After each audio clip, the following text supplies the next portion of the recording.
Саламатсыздар жігіттер, YouTube каналыма қош келдіңіздер. Бүгінгі біздің тақырып көздің асты не үшін істейді, көздің астында ісік не үшін пайда болады және көздің айналасы неге қара дақ пайда болады.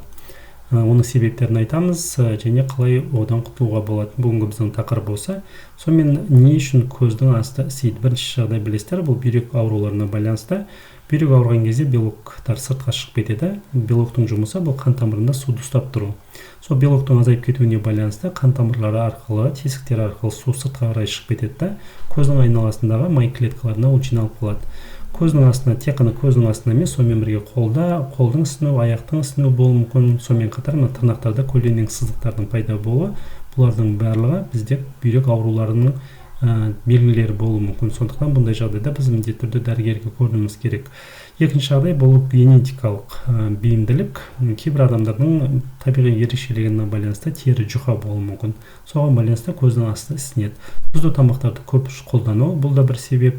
Егер де таңертең натрий хлорид өте көп мөлшерде, білесіздер, бұл тұзды көп қолданатын болса, натрий өзінің денесіне суды ұстап қалады. Соған байланысты таңертең тұрған кезде тұзды тамақ жегеннен кейін азында біздің көзіміз ісіп кетеді.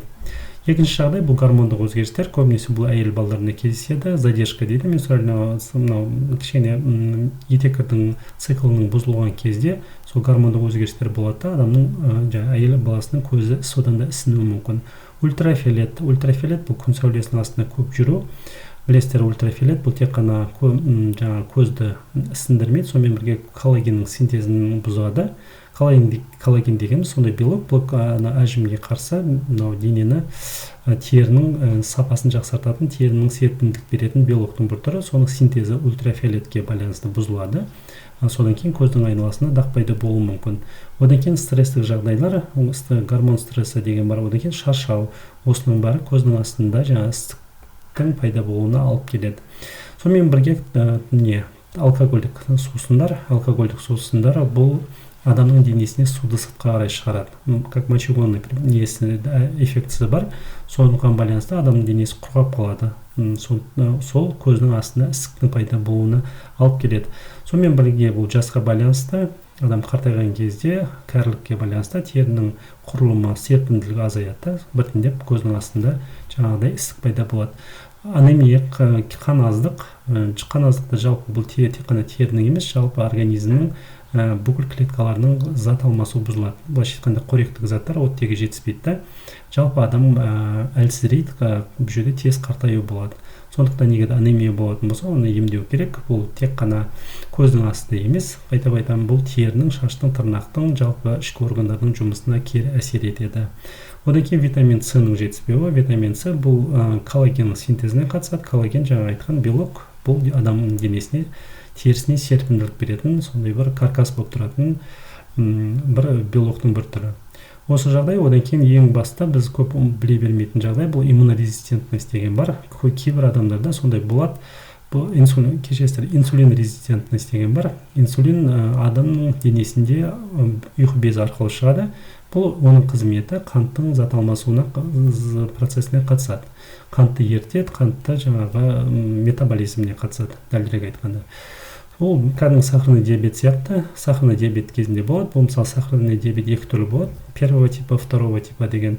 Сахарный диабет первого типа бұл ұйқы безінің инсулинді мүлдем бөлмеуі, инсулин бөлінбейді, соған байланысты пайда болады. Бұл көбінесе кішкентай балдарда болады. Екінші жағдай бұл сахарный диабет второго типа, бұл жерде инсулин бөлінеді, бірақ инсулинді біздің организмнің клеткасы танымай қалады, рецепторлары оны танымайды. Сондықтан көп мөлшерде инсулин болса да, қант біздің денемізде тұрып қалады. Қанттың зат алмасуы бұзылады. Соған байланысты бізде қант диабеті пайда болады. Енді инсулин резистентностьтің бәрінде бұл біріне бермейді. Бірінден жаңағы өзінің осындай проблема бар екен ол кісіде. Ол қандай белгілер болуы мүмкін? Көбінесе көздің астында ісіктің пайда болуы, көгеру, көздің астының тез шаршағыштық, одан кейін іште майдың пайда болуы. Проблемный зона дейді, іште май пайда болады, адам көп тамақ жемеуі мүмкін. Өзінің айтуы бойынша адам көп тамақ жемейді соншалықты, бірақ кішкене тамақ жесе де ішіндегі майды кетіре алмайды. Неге? Өйткені осы инсулин резистентность деген болуы мүмкін ол адамда. Осы жағдай ол адамдар көбінесе толық болады. Одан кейін бұл адамдарда негізгі себебі бұл қант көп қолдану. кәдімгі қант көп қолдану, бұл синтетикалық қант болуы мүмкін, болмаса кәдімгі қант болуы мүмкін. Бұны өте көп мөлшерде қолданған кезде осындай проблемалар болады. Сондықтан бұл кісілерге негіз қантты жеуді азайту керек. Мүмкіндігінше мына кето диета деген бар. Бұл жерде кето диетаның айырмашылығы, уже мен айтқан каналда көрсеңіздер болады. Бұл жерде май менен белоктың мөлшері көп, бірақ қанттың мөлшері өте аз болады. Осы кето диетаны және диетамен кәдімгі тамақ жалпы аз ішуді мен бірге араластыратын болса, осы кісілерде ол проблема кетеді. Сондықтан бұл жайлы сұрақтарыңыз болса сұрайсыздар, бұл жайлы өте көп айта беруге болады. Сол инсулин резистентность деген бұл жалпы организмде біртіндеп қант диабетіне алып келуі мүмкін. Негіз бұл басы ғана да. Осы сондықтан егер сіздерде осындай ішіңізде тамақ көп жемейсіз, бірақ қант көп жесеңіз, ішіңіздегі майды кетіре алмай жатқан сияқты бір проблемалар болатын болса, көзіңіздің астында сывататын болса, бұл жаңағы ұйқы безіңізді тексеру керек деген сөз. Сонымен енді не істеуге болады? Түсінікті да, егер қаныңыз аз болатын болса, бұл жерде гемоглобинді көтеру керек. Одан кейін жаңа витамин С мүмкіндік бойынша көп ішу керек. Егер стрессовый жағдайлар болмаса, түнде ұйқыңыз нашар болатын болса, жақсы ұйықтауыңыз керек, 7-8 сағаттан кем емес. Егер қараққа байланысты көзіңіздің астында істейтін болса, конечно, арақты тоқтатуыңыз керек. Одан кейін күннің астында жүрмеймін дейміз, бәрі күннің астында жүресіз, сондықтан көздің астына теріні қорғайтын күндізгі кремдер бар, одан кейін сывороткалар бар. Енді оны әйел балдар көбірек білетін шығар, сондықтан сол кремдерді, сывороткаларды қолдануға болады.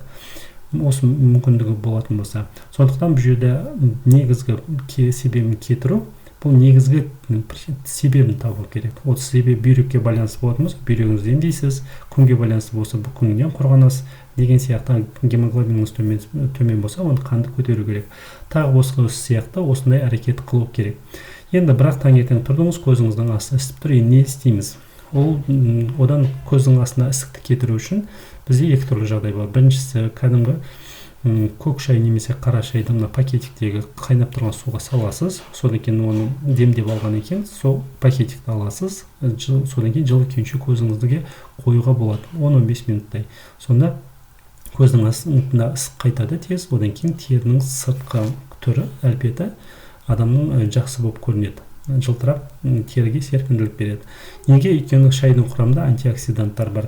Бірақ көк шай мен қара шай дегенді таңдайтын болсаңыз, көк шайды қойсаңыз болады. Жаңа пакетигіңіз.